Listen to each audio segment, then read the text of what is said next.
2021 মনে পড়ছে 2021 রোজার মাসে কিভাবে মুসলমানদের ঘরগুলো বোল্ডুজার দিয়ে ভেঙেছিল। উত্তরপ্রদেশের যোগী ভাঙছে মুসলমানদের, আর এ বোল্ডুজার দিয়ে ঘর ভেঙেছিল। ঘরকে ভেঙে পুকুর করে দিয়েছিল, ইফতারকে ফেলে দিয়েছিল, কল ভেঙে দিয়েছিল, বাড়ির পাত্র পানি পান করার গিলাস পর্যন্ত রাখেনে তুললে চলে গেছে। ছোট্ট ছোট্ট বাচ্চাদের ওপর জুলুম করেছে। কি অপরাধ? এই বেঈমানকে নাকি ভোট দেয়নি। তাহলে তোকে ভোট দেয়নি বললে তুই জুলুম করবি, এটা তো দেশদ্রোহী। কিন্তু আপনি ইবনে মাজাহ শরীফের হাদিস পড়েননি? ইবনে মাজাহ শরীফের হাদিস পড়েননি? ইবনে মাজাহ শরীফে আল্লাহর নবী আল খারিজু কিলাবুন্নার, খারিজিদের ঘরে জাহান্নামের কুকুর বলেছে। কেন বলেছে? খারিজিদের খসলত কি ছিল? খারিজিরা মোমেনদের উপর অত্যাচার করত, মোমেনদেরকে জুলুম করত। এই যে বেঈমান মোমেনদের ঘরে কেস দেয়, মোমেনদের উপর জুলুম করে, মোমেনরা মসজিদ মাদ্রাসার জন্য আন্দোলন করবে, এরা কেস দেয়, এই জালিম কেস দেয়। কিছু কম বেশি 25,000 কম বেশি লোককে মিথ্যা কেস দিয়েছে এই জালিমটা, এই শয়তান জাহান্নামের কুকুরটা, জানেন? অতএব কেউ আমাকে দোয়া করুক চাই না করুক, এই কথাতে যাদের উপর জুলুম করছে তাদের দিলটা খুশি হয়। অতএব আমি জিনিসটা খুলে বললাম। এরপরও যদি কেউ সমালোচনা করেন করতে পারেন, ওসব নিয়ে আমি কোনো টেনশন করিনি। এর আগে আমার রজকে কেটে কেটে কেটে কেটে কত সমালোচনা। এত কড়া ভাষা বলা যাবে না। কেউ বলছে কাউকে কোনো মুসলমানকে এটা কথা বলা যাবে না। ও মুসলমানকে বলল? যে শিরক করে সে কোনো মুসলমান হয়? কোনো মুসলমানকে বলা যাবে না, এটা আমিও জানি 100%। কিন্তু ও তো মুসলমান নয়, ও বেঈমান যাকে ভালোবাসে। ওর নেত্রীর বিষয়ে যখন কিছু বলা হয় ওর তখন রাগ হয় না, হয় না। আসসালামু আলাইকুম। আজকের ভিডিও টপিকটা বুঝতেই পারছেন। প্রেসিডেন্ট আব্বাস সিদ্দিকী ভাইজান সওগাত মোল্লাকে জাহান্নামের কুকুর বলেছিল, আর তারই প্রমাণ আজকে দিল। আজকের 19 সেপ্টেম্বর শুক্রবার, আজকের 8টার সময় প্রেসিডেন্ট আব্বাস সিদ্দিকী ভাইজান লাইভে এসে প্রমাণ সহকারে হাদিস দিয়ে আজকের সওগাত মোল্লাকে কেন জাহান্নামের কুকুর বলেছিল প্রমাণ সহ আজকে বুঝিয়ে দিয়েছে। আপনাদেরকে সেই ভিডিও অবশ্যই দেখাবো। আর যারা এখন আমার চ্যানেলটি সাবস্ক্রাইব করেনি অবশ্যই সাবস্ক্রাইব করে দেবেন। যেভাবে 2021 সাল থেকে গরিব মানুষদের উপরে নির্যাতন অত্যাচার করে এসেছে এই সওগাত মোল্লা, তারই জন্য কিন্তু আর ঘর ভাঙা থেকে ভাইজানের জল আসার কারণে কারেন্টের তার কাটা বা ঘর পুড়িয়ে দেওয়া, বিভিন্ন অত্যাচার করে এসে এই সওগাত মোল্লা, তারই কারণে আর হিন্দুদের রামনবমীর মিছিলে যাওয়া, হিন্দুদের প্রসাদ গ্রহণ করা, বিভিন্ন এর জন্য সওগাত মোল্লাকে জাহান্নামের কুকুর বলে। বাংলার যারা দালাল মই সাহেব বা বিভিন্ন যারা দালাল মই সাহেব টাকা খাচ্ছে, তারাই কিন্তু বলছে জাহান্নামের কুকুর বলা যাবে না। কেন জাহান্নামের কুকুর বলা যাবে না? আজকের প্রমাণ সহকারে প্রেসিডেন্ট আব্বাস সিদ্দিকী ভাইজান বলে দিয়েছে। আপনাদেরকে সেই ভিডিও অবশ্যই দেখাবো।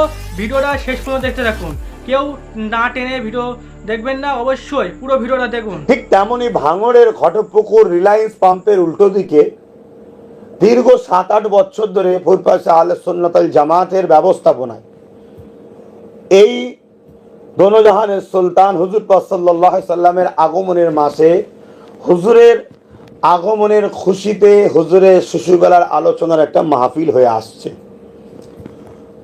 বিভিন্ন জায়গায় হয়, বিভিন্ন জায়গায় আমি ঘুরিয়ে ঘুরিয়ে যাই।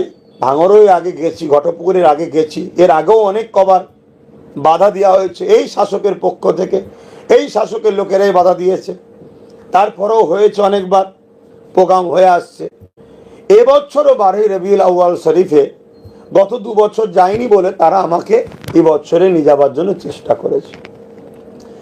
তা আমি তাদেরকে কথা দিয়েছিলাম, তা আমি যত সময় যাব সব ঠিকই আছে। গত রাত আগামীকাল প্রোগ্রাম, তা রাত্রিরেতে ওখানে কাজ কাম, কেন ওই জায়গায় যে জায়গায় হয় সেই জায়গাটা বাস, লরি, টেকার, অটো স্ট্যান্ড বা বিভিন্ন স্ট্যান্ড, ওটা একটা, এবং সেটা দেশেরই সম্পদ। তো সেই জায়গার ওপরে এনারা স্ট্যান্ড করে থাকে বলে তাই একটু রাত করে প্যান্ডেল করে রাত্রির, এবং আমার প্রোগ্রাম বিকালবেলা, তো বিকালে তো তাবারুকের ব্যবস্থা করা যায় না, খাওয়া দাওয়া ব্যাপারটা রাত্রিরে করা হয়েছে। এই রাত্রে যখন খাওয়া দাওয়া হয়েছে, এবছরও অনেক বাহানা সারা দিন ধরে চলছে, গেট বাঁধতে কি হয়েছে এই শাসক দলের লোকেদের পক্ষ থেকে, বিশেষ করে যে ক্রিমিনাল, যে সন্ত্রাস, যে জালিমটাকে ভাঙরের নতুন করে দায়িত্ব দেওয়া হয়েছে, ওই বেঈমান গোস্তাখে রসুল নবীর মিলাদের মাহফিলের বার সে দুশ্মনী করছে, হতে দেবে না, চ্যালেঞ্জ দিচ্ছে, হুমকি দিচ্ছে। গেট তৈরি হচ্ছে, সেই গেট মানে তৈরি করাতে তার দলের বলে লোকে দেখাতে বাধা দিচ্ছে। এটা কন্টিনিউ আমার কাছে খবর আসতে লেগেছে। এইভাবে আস্তে আস্তে রাত্রিরে হঠাৎ করে খবর এলো যে ও বারবার এখান থেকে যাতায়াত করছে এবং পায়ের ওপরে পা দিয়ে একটা ফিকশন লাগিয়ে, ঝগড়া লাগিয়ে এই জায়গাটাকে একটা অগ্নিগর্ভ তৈরি করে আগামীকাল যাতে প্রশাসনের পক্ষ থেকে করা স্টেপ নিয়ে যে অশান্তি হয়ে গেছে, নবী দিবস কি বলে নবী সাল্লামের আগমনের আলোচনার মাহফিলটা যাতে বন্ধ হয়ে যায়, এই পরিকল্পনা নিয়ে ও বারবার করছে। তারপরেও যখন কোনো ফাঁদে আমাদের ছেলেরা পা দেয়নি, ও যখনই আসছে আপনারা দেখবেন আমাদেরই ছেলেরা তাকে রাস্তা ক্লিয়ার করে ও কাজটা সরাচ্ছে, কিন্তু ও বেঈমান। ও কিন্তু হুজুর সাল্লামের এই আলোচনা সভাটাকে বন্ধ করার জন্য, হুজুরের শিশুবেলার স্মৃতি আলোচনা সভাকে বন্ধ করার জন্য ইচ্ছা করে দাঁড়িয়ে রয়েছে, যাতে করে এটা ফেতনা হয়, হওয়ার পরে একটা অশান্তি হবে, অশান্তিটাকে বাহানা করে। ওর উদ্দেশ্য ছিল যেমন করে হোক হুজুর ঈদে মিলাদুন নবীর আলোচনার মাহফিলকে বন্ধ করব। যেমন উত্তরপ্রদেশে আজকে যোগী সরকারের জায়গায় হচ্ছে, ঠিক তেমন রাজ্য সরকারের ওই গুন্ডা বাহিনী, ওই শয়তান, ও আজকে এরম প্ল্যান তৈরি করছে। আজকে সেই জায়গাতে তখন কি হলো, আমি ছেলেরা যখন, আমি একটাই কথা বলছি, ও যাই করুক পাতা ফাঁদে পা দিবি নি, জুলুম করবি নি, মানে কোনো তর্ক কথাতে কাটাকাটিতে যাবি না। লাস্টে খবর হচ্ছে কি ঘটপুকুর মোড়ে লোক জড়ো করছে, শয়তান ওর এলাকা থেকে লোক নিয়ে আসছে, জোর করে প্যান্ডেল ভাঙবে, স্টেজ ভাঙবে, এমনকি আগুন পর্যন্ত লাগিয়ে দেবে। আর যে রান্না হচ্ছিল সেইগুলোকেও তুলে নিয়ে চলে যাবার একটা পরিকল্পনা, যাতে করে সম্পূর্ণ ক্ষতিপূরণ ছেলেদের ঘরে দিতে হয়। এত কিছু ঘটনা ঘটছে। বলুন, আমি হুজুরকে ভালোবাসি, ও বেঈমান যাকে ভালোবাসে, ওর নেত্রীর বিষয়ে যখন কিছু বলা হয় ওর তখন রাগ হয় না, সেটা ওর ভালোবাসা। তা আমার হুজুর সাল্লামকে আমি ভালোবাসি, আমার হুজুরের মাহফিল আমি করব, তুই এত বাধা দিবি কেন, এত ডিস্টার্ব করবি কেন, এত জুলুম করবি কেন, তোর হাতে পাওয়ার আছে বলে। তারপরে যাই হোক রাত কেটে যায়, পরের দিন আমি প্রোগ্রামে যাই, মিডিয়া বন্ধুরা আমাকে জিজ্ঞেস করে ওই ক্রিমিনালের বিষয়ে। তখন আমি বলেছি ওর বিষয়ে কি জিজ্ঞেস করছো, ও একটা জাহান্নামের কুকুরকে মনে করি। এই কথাটা হলো মূল বিষয়। এবারে আমার সামনে জনগণ যারা দেখছেন বা এটাকে শেয়ার করবেন, আরো যারা দেখবে, যাদের দিলে যার্রা পরিমাণ নবীর প্রেম আছে, আমি নবীর পক্ষে দাঁড়িয়ে ওকে জাহান্নামের কুকুর বলেছি। কেন নবীর মিলাদের মাহফিলের বিরোধী করেছিল, নবীর মিলাদের মাহফিলকে মিটিয়ে দিতে চেয়েছিল, নবীর মিলাদের মাহফিলে যাতে অশান্তি হয়ে যে বন্ধ হয়ে যায় সেই পরিকল্পনা করেছিল। আলোচনা করতে দেবে না, হুজুর সাল্লামের ছোটবেলার আলোচনার মাহফিল হতে দেবে না, এই পরিকল্পনাও করেছিল। তাহলে সেই জায়গায় দাঁড়িয়ে থেকে এত জুলুম অত্যাচার সহ্য করার পর যখন আমাকে জিজ্ঞেস করেছে, আমি এই বার্তা দিয়েছি। সেই বার্তা দিয়ে সেইটা নিয়ে এখন সমাজে চর্চা চলছে, পক্ষে বিপক্ষে লোক কথা বলছে, অনেকে অনেক রকম কথা বলছে। কেউ বলছে এত কড়া ভাষা বলা যাবে না, কেউ বলছে কাউকে কোনো মুসলমানকে এটা কথা বলা যাবে না। ও মুসলমানকে বললো? যে শিরক করে সে কোনো মুসলমান হয়?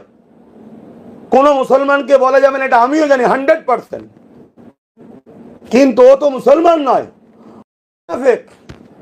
ও শিরকের সঙ্গে যুক্ত হয়ে ইসলাম থেকে বেরিয়ে গেছে, একে বলা হয় খারিজ হয়ে গেছে ইসলাম থেকে। তাহলে সেই জায়গায় দাঁড়িয়ে থেকে যেসব ভাইরা এই কথাটাকে নিয়ে যদি মনে করেন আব্বাস সিদ্দিকীর এটা বলা উচিত হয়নি, আমি তাদেরকে বলবো, ও আব্বাস সিদ্দিকী নবীর দুশ্মনকে, নবীর মিলাদের মাহফিলের আলোচনার মাহফিলকে যে শেষ করে দিতে চাইছে, তাকে একটা আপনাদের নজরে মনে হচ্ছে করা কথা, আমি অপরাধী আসামি হয়ে গেলাম, আর ও এত বড় কথা বলছে, এত বড় ক্ষতি করতে চাইছে, ও আপনাদের কাছে আসামি নয়।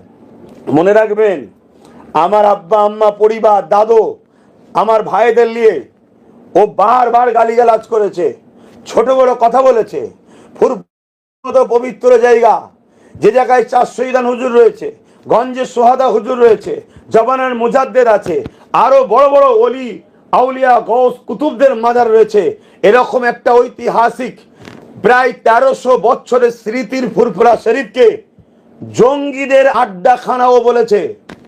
আপনারা জানেন কি জানি না, ও কত বড় ইসলাম ধর্মের দুশ্মন গাদ্দার, ও কত বড় মুসলিম সুরাতে ও মুনাফিক, সেটা আপনারা ভাবা দরকার। আজ হয়তো অনেক ওলামা ভাইরা আপনাদের ঘরে হয়তো ভাতা দেয়, ভাড়া দেয়, বা চাপে পড়ে হয়তো মুখ খুলছেন, সেটা আপনারা জানেন ভালো, আর জবাব দেবেন আল্লাহর কাছে। আপনারা কি জানেন, এই নবী দিবসে যারা এসেছে প্রায় 250-র কাছাকাছি লোকের, 150-200-250-র কাছাকাছি লোকের ওপরে জুলুম করেছে, অত্যাচার করেছে, ঘরের কারেন্ট কেটে দিয়েছে। কেন? শয়তান নবীর আলোচনা সবাই যেখানে হবে মিলাদের মাহফিলে যেতে পারে না, মিলাদের মাহফিলে সে যেতে পারে না। আপনি আপনার যেখানে পার্টির মিটিং হয়, যাই হয়, আপনি সেখানে যাচ্ছেন। আপনি মুসলিম দাবি করে শিরক যেখানে তৈরি হয় সেখানে যাচ্ছেন, শিরকের সঙ্গে অংশগ্রহণ করছেন। আপনি কি বলে গায়ের ইসলাম ভাইদের ধর্মীয় অনুষ্ঠানে পার্টিসিপেট করছেন, যেখানে আল্লাহ নিষেধ করেছেন, নবী নিষেধ করেছে, আপনি যাচ্ছেন নিজের স্বার্থে। আর এখানে হুজুর পাক সাল্লাল্লাহু আলাইহি ওয়াসাল্লামের ব্যানারে লেখা আছে ঈদে মিলাদুন নবী সাল্লাল্লাহু আলাইহি ওয়াসাল্লামের মাহফিল। সাধারণ সরল পিরান মুসলমান তারা হুজুরের ওই মিলাদের মাহফিলে আসবে, আপনি তাদের ঘরের কারেন্ট কাটবেন। তাহলে এই জালিমের পক্ষে আপনি সাথ দিচ্ছেন। মনে রাখবেন, আল্লাহ পাক কোরআন পাকের মধ্যে বলেছেন উলাইকা কাল আনআম, এদের সম্বন্ধে খোদা বলেছে এরা চতুষ্পদ জন্তুর থেকেও, এরা চতুষ্পদ জন্তুর ন্যায়, এদের আখলাক, এদের চরিত্র, এদের চাল চলন চতুষ্পদ জন্তুর ন্যায়। তারপরে আল্লাহ বলেছে বালহুম আদাল, তার থেকেও নিকৃষ্ট। এরা খুনি, এরা জালিম, এরা অত্যাচারী, এরা শিরকের সঙ্গে মুসলিম দাবি করে শিরকের সঙ্গে গলায় গলায় মিলে আর মুসলিম সমাজকে শেষ করছে। 2021-এ মনে পড়ছে, 2021-এ রোজার মাসে কিভাবে মুসলমানদের ঘরগুলো বোল্ডুজার দিয়ে ভেঙেছিল। উত্তরপ্রদেশের যোগী ভাঙছে মুসলমানদের, আর এ বোল্ডুজার দিয়ে ঘর ভেঙেছিল, ঘরকে ভেঙে পুকুর করে দিয়েছিল, ইফতারকে ফেলে দিয়েছিল, কল ভেঙে দিয়েছিল, বাড়ির পাত্র পানি পান করার গিলাস পর্যন্ত রাখেনে তুললে চলে গেছে, ছোট্ট ছোট্ট বাচ্চাদের ওপর জুলুম করেছে। কি অপরাধ? এই বেঈমানকে নাকি ভোট দেয়নি। তাহলে তোকে ভোট দেয়নি বলে তুই জুলুম করবি, এটা তো দেশদ্রোহী কাজ। সংবিধান তো রাইট দিয়ে কে কাকে সাথ দেবে না দেবে, কিন্তু এর পিছনে সরকারের হাত আছে। সরকার একে বোমবাদে বলে, ন্যাশনাল ইউনিভার্স একে ক্রিমিনাল বলে, তাকে আমি লকআপ দিচ্ছি ওটা জাহান্নামের কুকুর। এটা গায়ে লেগে গেছে, ও তো কুকুরেরই খসলত, মোমেনদের ওপরে কেস দেয়। আপনি জানেন না, কয়েকদিন আগে কোন এক মহিলা রাজ্য সরকারকে বলেছে স্বামী নাই, ভাষাটা হয়তো চলতি ভাষা বলেছে, তার নামে কেস দিল। কিন্তু যখন হুজুর পাক সাল্লাল্লাহু আলাইহি ওয়াসাল্লাম ইসলামের প্রতিষ্ঠান, মসজিদ মাদ্রাসা কবরস্থান কেন্দ্র সরকার আইন তৈরি করে মিটিয়ে দিতে চাইছে, কেন্দ্র সরকারের বিরুদ্ধে কেস করেছে।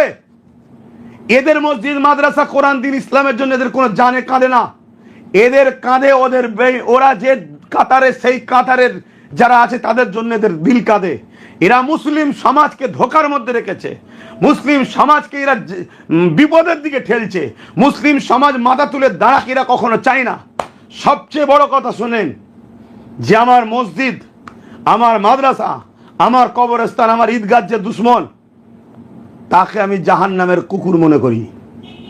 কারো যদি আপত্তি থাকে, থাকতেই পারে স্বাধীনতা। নিশ্চয়ই আপনি জানেন যেভাবে নেতানিয়াহু প্যালেস্টাইনের বাচ্চাদের উপর জুলুম করছে, ওই ব্যক্তিকেও আমার দেশের কোন এক ব্যক্তি জাহান্নামের কুকুর বলে আখ্যা করেছে। আপনি জানেন অনেক উলামারা, তারা হযরতে মুআবিয়া হুজুরের বিরোধী যারা করে, বড় বড় উলামারা, তারা মুআবিয়া হুজুরের বিরোধীকারীকে জাহান্নামের কুকুর বলে আখ্যা দেয়। যারা পড়াশোনা না জানেন পড়ুন, মৌলী সাহেব পড়ুন। কেন ব্যক্তি আক্রোশ মিটাচ্ছেন? আপনি দিনের জন্য কথা বলেন, আপনি আলেম হয়েছেন, দিনের জন্য কথা বলেন। আব্বাস সিদ্দিকী যদি শরিয়ত বিরোধী কথা বলে থাকে যে বলা যাবে না, তাহলে আপনি কোরআন হাদিস দ্বারা আমাকে প্রমাণ করে দিন, যা শাস্তি দেবেন মেনে নেবো। কিন্তু আপনি ইবনে মাজাহ শরীফের হাদিস পড়েননি, ইবনে মাজাহ শরীফের হাদিস পড়েননি। ইবনে মাজাহ শরীফে আল্লাহ নবী আল খারিজু কিলাবুন্নার, খারিজিদের ঘরে জাহান্নামের কুকুর বলেছে। কেন বলেছে? খারিজিদের খসলত কি ছিল? খারিজিরা মোমেনদের উপর অত্যাচার করত, মোমেনদেরকে জুলুম করত। এই যে বেঈমান মোমেনদের ঘরে কেস দেয়, মোমেনদের উপর জুলুম করে, মোমেনরা মসজিদ মাদ্রাসার জন্য আন্দোলন করবে, এরা কেস দেয়, এই জালিম কেস দেয়। এ মুসলিম সুরাতে দাবি করছে হচ্ছে খারিজ ইসলাম থেকে বেরিয়ে গেছে, অতএব একে মানুষ চিনতে পারছে না। সাধারণ মানুষকে চিনাবার জন্য এর বিষয়ে বেশি কথা আমাকে যাতে না কেউ জিজ্ঞাসা করে, এক কথাই ক্লোজ করে দিয়েছি, ওকে আমি জাহান্নামের কুকুর মনে করি, এক কথাই ক্লোজ করে দিয়েছি। সেই জায়গাটা এত হুড়োহুড়ি করার তো কিছু নেই। যারা হুড়োহুড়ি করছেন, আমি আবার বলছি, মান আহাব্বা লিল্লাহ ওয়া আবগাদা লিল্লাহ ওয়া আতা লিল্লাহ ওয়া মানা লিল্লাহ ফাকাদ ইসতাকমালাল ঈমান। ভালোবাসেন আল্লাহর জন্যে, দুশ্মনী করে আল্লাহর জন্যে, বন্ধুত্ব করেন আল্লাহর জন্যে, বিচ্ছেদ হন আল্লাহর জন্যে। আমি ওকে যে কথাটা বলেছি, ওমান নবীর দিনের দুশ্মন, মসজিদ মাদ্রাসা দুশ্মন, ওই প্রথম বলেছিল দিল্লি গিয়ে আন্দোলন করো, মনে নেই? তাহলে আল্লাহ রসুলের জন্য ওর বিরোধী করেছি। আর আপনারা যারা ওর পক্ষে দাঁড়িয়ে আমার বিরোধী করছেন, আপনারা কার জন্য করছেন? আল্লাহর জন্যে।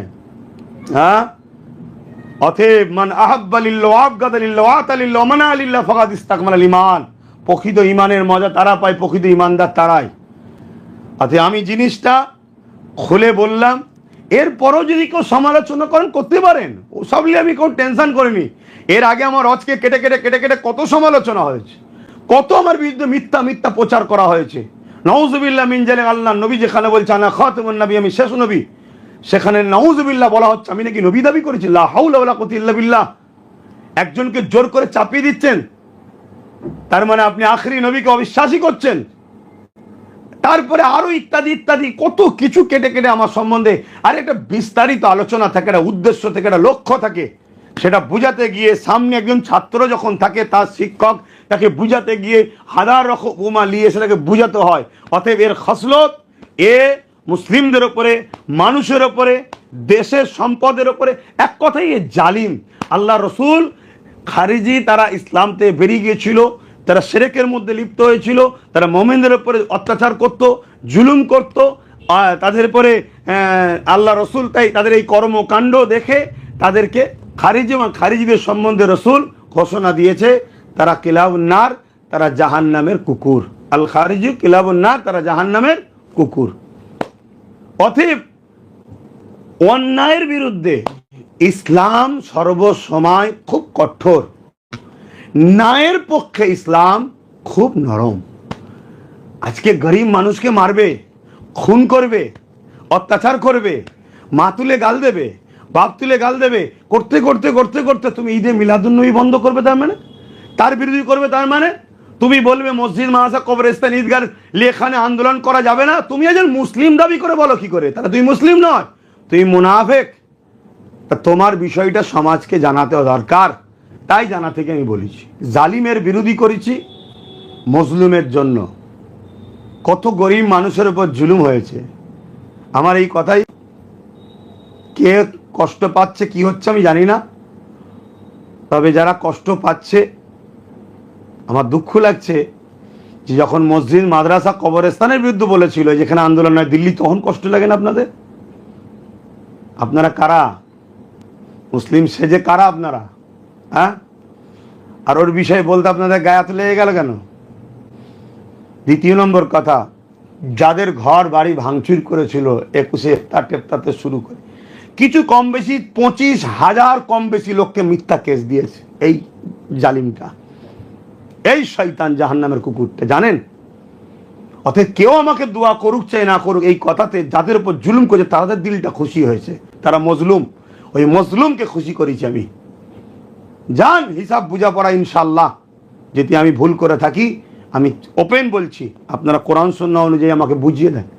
চলবে না, এ কথা বলা যাবে না, ইসলামে বড় সংযুক্ত, আমিও জানি ইসলামে সংযুক্ত বলতে হয়, আমি জানি, কিন্তু কোন পরিপ্রেক্ষিতে বলেছি? একটা মানুষ যখন 1000বার আমার বাপ মাকে গাল দিয়ে পড়ে, তখন তাই বলিনি? তখন আমি বলিনি?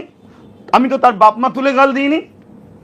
অথচ তার পরিবার সম্বন্ধে তার বাপের কি কারবার ছিল, অনেকে এমনও খবর দিচ্ছে লড়াই খেলতো, সেই লড়াইতে আমি আর বাড়াচ্ছি না তার মা বাপ সম্বন্ধে, আর তুলছি না, নওজুবিল্লাহ, আল্লাহ মাফ করো, কারো পরিবার আমি টানতে চাইছি না।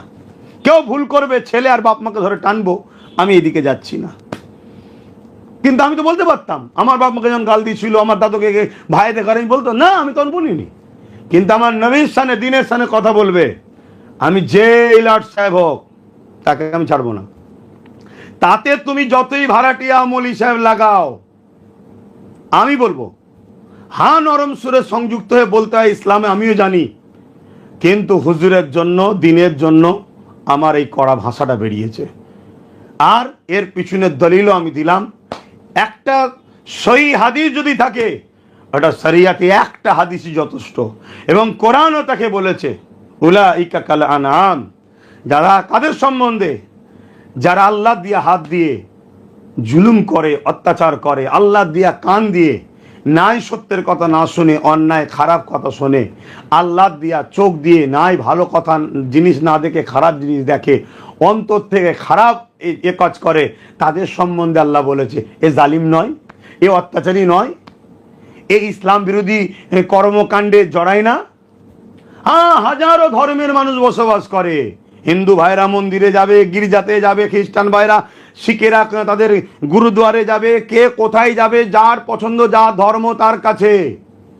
ওলি আমার কোনো পক্ষে বিপক্ষে কথা বলা নয়। তুই দাবি করছিস মুসলমান, তুই দাবি করছিস মুসলমান, আর কাজ তোর কি? ইসলামকে মিটানো। অতএব এই সব সম্বন্ধে রসুল পাক সাল্লাম, আমার ক্ষুদ্র জ্ঞানে আমি যতটুকু শিখেছি, আমি সেই কথা অনুযায়ী তাকে বলেছি। আমি আজও বলেছি তার কর্মকাণ্ড অনুযায়ী হুজুরের পক্ষে দাঁড়িয়ে, গরিব অসহায়ের পক্ষে দাঁড়িয়ে, মুসলিমের পক্ষে দাঁড়িয়ে, ইসলামের পক্ষে দাঁড়িয়ে, মসজিদ মাদ্রাসার পক্ষে দাঁড়িয়ে, নিজের বাপ মার জন্য গাল দিইনি, নিজের দাদুর জন্য নয়, নিজের ভাইদের জন্য নয়, বলেছি, আমি স্বীকার করছি, বলেছি। তাহলে দেখতে হবে আগে পিছু কে আছে। আল্লাহ রসুলকে সাহাবা হুজুররা জিজ্ঞেস করলেন, ইয়া রাসূলুল্লাহ, হাবিব আল্লাহ, আপনি যখন দুনিয়া থেকে অফাত নেবেন, আপনার যে উম্মত আসবে, আমরা যেমন আপনার মজলিসে বসে আপনার নূরের চেহারার দিকে তাকিয়ে আপনার জবান পাকের কথা আমরা শুনছি, যে নিয়ামত ভোগ করছি, যে আমরা ফায়দা পাচ্ছি, যে নেকি পাচ্ছি, যারা নতুন উম্মত আসবে, আপনি তখন পর্দা নেবেন, অফাত হবেন, দুনিয়া থেকে আখেরাতের রাস্তায় রওনা দেবেন, তারা তো আর আপনাকে দেখতে পাবে না, তারা তো আপনার মজলিসে বসতে পারবে না, এই নিয়ামত থেকে তারা তো মাহরুম হয়ে যাবে। আল্লাহ নবী বললেন, আমার ওয়ারিস যারা হবে, তাদের মুখের দিকে যারা তাকাবে, তোমরা আমাকে দেখে যে নিয়ামত পাচ্ছ, আল্লাহ পাক সেই নিয়ামত তাদেরকে দেবে। এখানে ওয়ারিস বলতে যারা নবীর পক্ষে, নবীর দিনের মেসেজ নবীর পক্ষে উলামায়ে হক যারা। তাই একটা জায়গায় বুঝাচ্ছিলাম, ইদিক উদিক চংমং করছো কেন? আমি রসুলুল্লাহর কথা বলতে এসেছি, নবীর ওয়ারিস আমরা, উলামা। তোমরা যদি আমার মুখের দিকে তাকিয়ে থাকো, আল্লাহ চাইলে তোমাদেরও ছোট ছোট গুনাহ মাফ হয়ে যাবে। এই নিয়েতে তোমরা রসুল পাক সাল্লামকে তো দেখতে পাচ্ছ না, নবীর গোলামকে দেখছো, নবীর দিনের কথা বলতে এসছো, নবীর ওয়ারিস উলামাকে দেখছো। এই কথাটাকে নিয়ে এত কেটে ব্যঙ্গ করার কোনো প্রশ্ন নয়। তো আমি হাদিস পাকে রয়েছে, আমি আমার ছাত্রদেরকে শিক্ষার জন্য বলেছি। কারো যদি মনে হয় এটা ভুল হয়েছে, সেই ব্যক্তি হাদিস নিয়ে আমার সাথে এসে আমাকে শরীরটা শিখিয়ে দিক না। এ নিয়ে কাটিং করে দেখো গো, ও তো বলেছে মুখের দিকে তাকালে গুনাহ মাফ হয়ে যাবে, আর সেই বলেছে জাহান্নামের কুকুর। বুঝতে পারছো তো কেমন ভুলবা? না না না না, ওরম বলে পাগলামি করলে তো হবে না। আমি যাকে তাকে তো জাহান্নামের কুকুর বলতে যাইনি। কেন? মমতাও তো বলেছে দিল্লি চলে যা, মমতাকে বলেছি জাহান্নামের কুকুর, অভিষেককে বলেছি জাহান্নামের কুকুর না। সে অন্য ধর্মের লোক, তারা আমার মসজিদ মাদ্রাসার পক্ষে থাকবে না, এটা স্বাভাবিক। আমরা তার উপরে ভরসা করেছি, এটা আমাদের ভুল। কিন্তু তুই মুসলিম দাবি করে তুই শিরকের মধ্যে ঢুকবি, তুই পাওয়ার দখল করবি, তোকে মুসলমান মনে করে সবাই সাথ দিয়েছে, ভালো মুসলমানকে কেউ সামনে আনে না, যাই তো আমাদের মাসিয়া আছে, মুসলমান আছে, আর তুই আবার বলবি মসজিদ মাদ্রাসার জন্য চলে যাবে, আবার নবী দিবস ভাঙতে আসবি, স্টেজগুলো বন্ধ করতে চাইবি। তোর জন্য এটা বলতেই তো হবে না। বলতে গিয়ে কড়া ভাষা ব্যবহার করেছি যাতে করে মানুষ তাকে চেনে, এবং আর কে কে ভেতরে ভেতরে মুনাফেক আছে তার পক্ষপাতিত্ব কে কে নিয়ে মুখ খোলে, এই মুনাফেকগুলো যাতে সমাজের মানুষ চিনতে পারে, এটাই হলো আমার মূল উদ্দেশ্য। কেন অনেক দাঁড়িয়ে রেখে মাথায় টুপি দিয়ে বড় গোল জামা ইমাম মুফতি মৌলানা সেজে আছে যারা মূলত আমার দিনেরই দুশ্মন হয়ে বসে আছে। যেমন সালাউদ্দিন আইবি সাহেবের সময় রহমতুল্লাহ আলাইহি তিনার সময়তে 3000 মুফতি আলেম ওলামাকে সালাউদ্দিন আইবি কতল করেছিলেন। কেন? তারা মুনাফেক ছিল, তারা ইসলাম বিদ্বেষীদের সঙ্গে অর্থ নিয়ে তাদের সঙ্গে ভেতরে ঘটাপ করে মুসলিম সমাজকে শেষ করছিল। যেমন ইমাম হোসাইন পাক হুজুরের বিরুদ্ধে 13,000 আলেম ওলামা মুফতি দাঁড়িয়েছিল, তারা অর্থ নিয়ে এজিদ বাহিনী জালিমের সাথ দিয়েছিল ইমাম হোসাইন পাকের বিরুদ্ধে। তা আজও কারা কারা এই এদের মানে পক্ষে আছে ভেতরে ভেতরে, এটা জানার জন্যে একটু কড়া ডোজ দিতে হয়। দিয়েছি, তবে যেটা দিয়েছি হাদিস পাকে যে কাউকে বলা যাবে না, কোরআনে যে কাউকে বলা যাবে না, এমন কিছুই থাকে আমাকে দেন, তাহলে আমি স্বীকার করে তওবা করে নেবো। কিন্তু আমি তো আপনাকে এমনি মাজার শরীফের হাদিস শোনালাম, কোরআন শোনালাম, এরপরেও যদি আপনারা কেউ ওটা নিয়ে সমালোচনা করেন, এখানে আমি কোনো ম্যাটারই নয়। আমি আল্লাহ রসুলের পক্ষে দাঁড়িয়ে জালিমদের বিরুদ্ধে কথা বলেছি, ইসলামের দুশ্মনের বিরুদ্ধে কথা বলেছি। যদি আমার বলাটা ভুল হয়, কোরআন হাদিসের বিরোধী আপনারা মানে আমার তার জন্য আপনি সঠিকটা শিখিয়ে দেন। আর যদি আমি কোরআন হাদিসের পক্ষ থেকে বলে থাকি এর যদি বিরোধী করতে হয়, তাহলে আপনি মূলত আমার বিরোধী করছেন না, কোরআন সুন্নাহর বিরোধী করছেন, এটা মনে রাখবেন। তো যাক, আমার ভালোবাসার মানুষদের বলবো, আপনারা কমেন্ট করবেন তোমাদের ভাই আপনাদের বাবাজি আমি কিছু ভুল করলাম, বাচ্চা ছেলেকে লাথি মারা, কারো গর্ভে সন্তান আছে পেটে লাথি মারা, 21-এর পরে ইফতারের থালিতে লাথি মারা, ইফতার কেড়ে লিয়া, ঘরকে পুকুর কেটে ঘরকে ভেঙে দেওয়া, কলকে তুলে নিয়ে যাওয়া, রোজাদারকে পানি না দেওয়া, মিথ্যা কেস দিয়া, মুসলিম জাতিকে দেখে দেখে কেস দিয়া, মুসলমানদের ওপরে জুলুম করা। আজকে কেউ বলেছে মমতা সম্বন্ধে তার স্বামী নেই, তাকে কেস দেওয়া। কিন্তু কেউ একজন বলল অভিষেকের কন্যার বিষয়, অবশ্যই বলা উচিত নেই অমুসলিম, কই তার বিষয়তে কেস করলি না? এবং মসজিদ মাদ্রাসা ওয়াকাফ আন্দোলন এখানে করা যাবে না, দিল্লিতে চলে যাও, একজন মুসলিমের মুখ দিয়ে কথা বেরোতে পারে? এগুলো ভাবতে হবে, এগুলো বুঝতে হবে। খুব ভালোভাবে মনে রাখবেন, ইসলামের ক্ষতি ইসলামের ঘরের ভেতরে থাকা একদল ছদ্মবেশী দাড়ি টুপি পরে আর দাড়ি টুপি না পরে মুনাফেক মুসলমানদের দ্বারা হচ্ছে, যাদেরকে ধর্মেতেও পাবেন এবং ধর্ম যেটাকে ইজাজত দেয় না, গায়ের ধর্মের ধর্মীয় অনুষ্ঠানে সেরেকি জায়গাতেও তাদেরকে পাবেন। এই গুণই হচ্ছে সেই মুনাফেক কোরআনের ভাষায়। প্রিয় ভিউয়ার্স, আপনারা দেখলেন ভাইজান প্রমাণ সহকারে আজকে পুরো বুঝিয়ে দিলেন কেন জাহান্নামের কুকুর বলেছে, আর সেই ভিডিও আপনাদেরকে অবশ্যই দেখালাম। আর যারা আমার চ্যানেলকে সাবস্ক্রাইব করেন অবশ্যই সাবস্ক্রাইব করে দেবেন, 1K যেন সাবস্ক্রাইব পূরণ হয়ে যায়। ভাইজানের ভালোবাসায় সাবস্ক্রাইব করে দেবেন, আর এরকম নতুন নতুন ভিডিও পাওয়ার জন্য চ্যানেলটিকে সাবস্ক্রাইব করে দেবেন। ধন্যবাদ।